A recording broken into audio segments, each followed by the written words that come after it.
Dear Birth Mother, our relationship began with a letter 9 years ago. That's how I met my wife, Mary Beth. My name is Tim. Encouraged by mutual friends, we began our relationship as pen pals. Pen pals because we lived over 500 miles from one another. Letters led to phone calls to visits, visits to dating, dating to engagement, and engagement to marriage. But it was that first letter in which I began to know Mary Beth. I knew we shared the same faith in God. We're a year apart in age, she from a large metropolitan area, me from the country. Beyond that, I knew very little about her. Looking back, those first sentences were very important. It was a way for someone who is naturally shy to know another person in a non-intimidating way, where every word told me something about her and her something about me. As my mom would later say, in spite of the distance which separated us, we probably knew each other better than most couples who saw each other daily. This wasn't the way I thought I would meet my spouse. Established in our respective careers, she as a production analyst and account liaison, and me as an architectural illustrator, neither of us had had much luck finding that best friend for life. Letters introduced us to each other. Some of the most important decisions in our lives have involved letters. So as we continue to realize our dream of a family, I find myself again writing to someone I don't know to try and convey our thoughts and dreams. I say continue because our home has not been blessed with a child. We are Aunt Mary Beth and Uncle Tim to 4 nieces and 4 nephews. While we cherish that relationship, we would love to be known as Mommy and Daddy.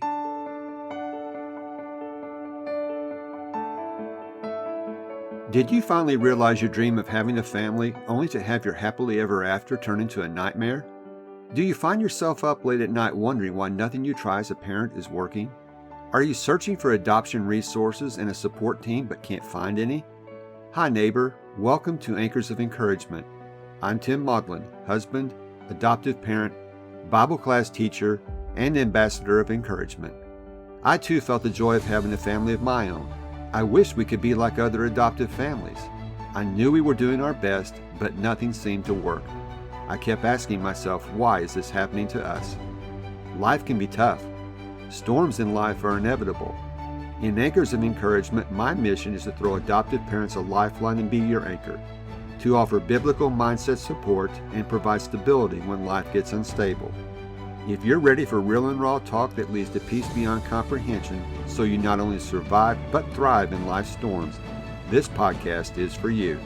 Hope and healing are on the way.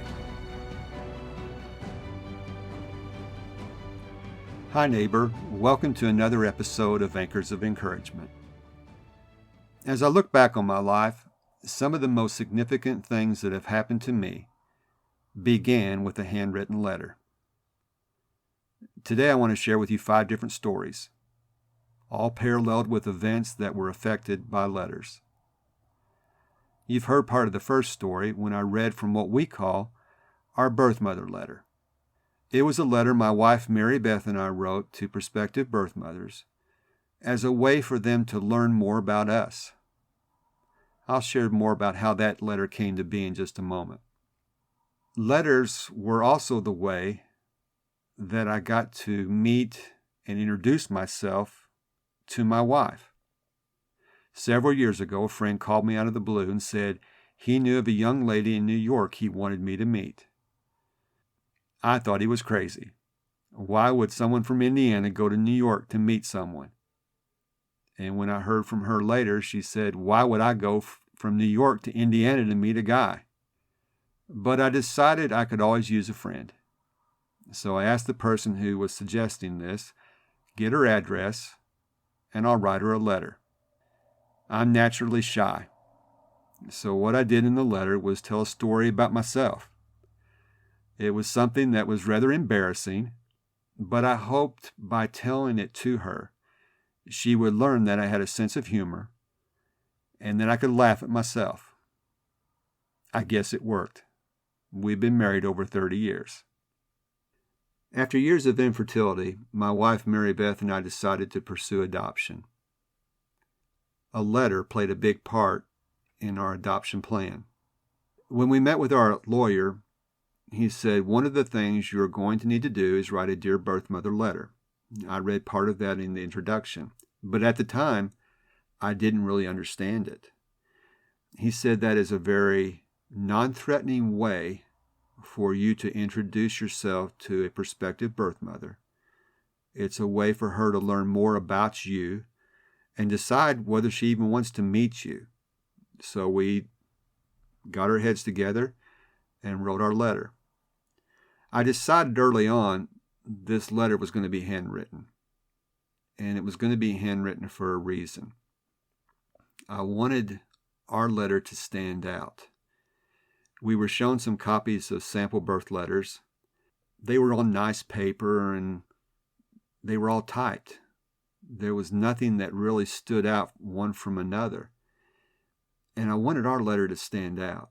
And the reason I thought, or I knew I was going to handwrite this letter, was because of something that happened even before I met Mary Beth. This is the third life event and the third letter that impacted my life. Before I met Mary Beth, I was applying for a new position. I wanted to become an architectural illustrator. The company that I was applying to asked me to send them some samples of my work along with a cover letter. Here's where I took a chance. I knew that you could learn a lot about a person's potential, a person's artistic potential, by observing the way they wrote. And it was my hope that the person on the receiving end of my cover letter would see my potential as well. So I hand wrote my cover letter. The person that eventually hired me told me later that one of the determining factors of them hiring me was the potential he saw in my cover letter. It worked. And for the next 32 years, I was employed by that company. So that's one of the reasons I said I was going to handwrite all of these birth mother letters. Little did I know what I was getting myself into. This letter turned out to be several pages. I can't tell you how many hours I spent handwriting these letters, but it was a way, or hopefully a way, that we would stand out with a potential birth mother. I want to read the last part of this birth mother letter to you, where it says, "Learning about adoption plans has been very encouraging and enlightening experience for us.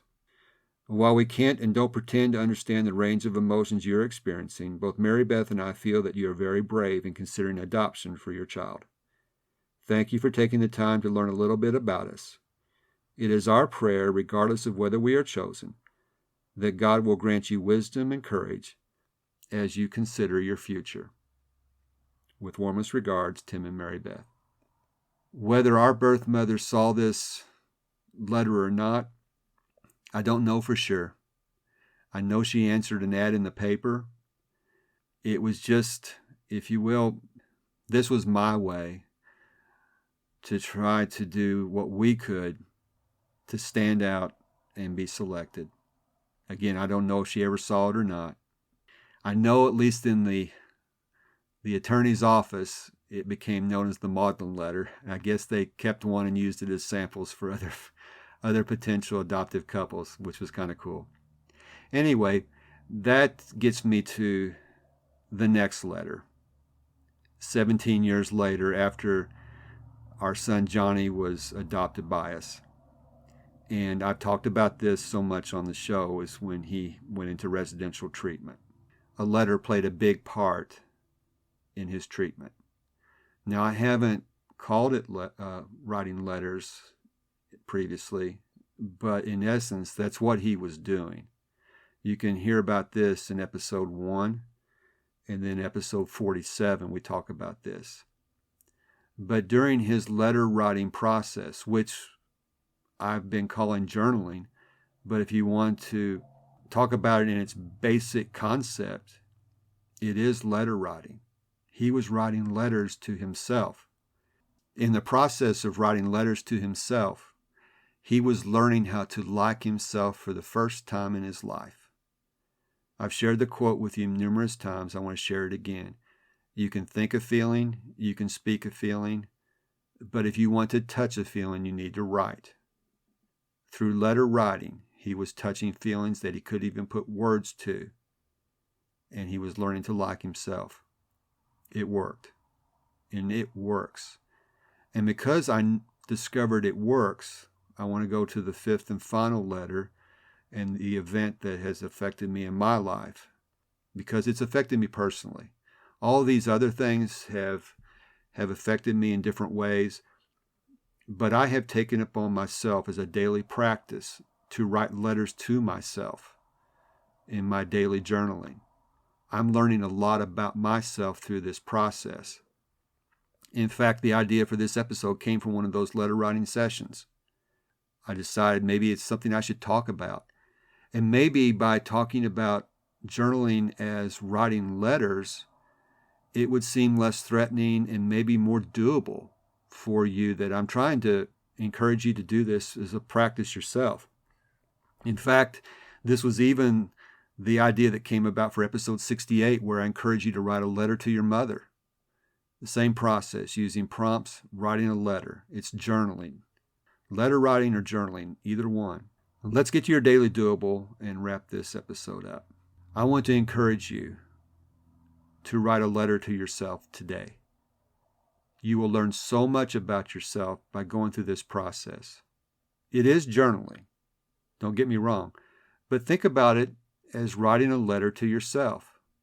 And maybe by looking at it in this way, it will be something that you can see yourself doing. It will become more doable. Before I go, I have one more request. I would like to encourage you to write a letter for the show. When I thought about it, reviews are really just letters. And that might make writing a review easier for those of you who haven't left one yet. Just think about it as writing a letter for the show.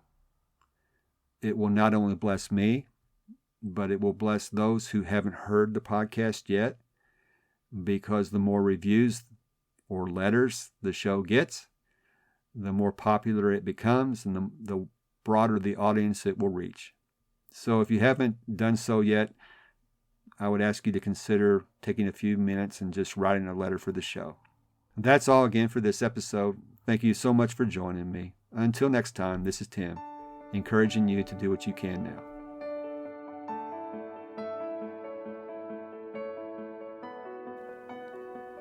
If this podcast has given you the courage and confidence to face storms in your life, the number one way you can thank me is to leave a written review on Apple Podcasts.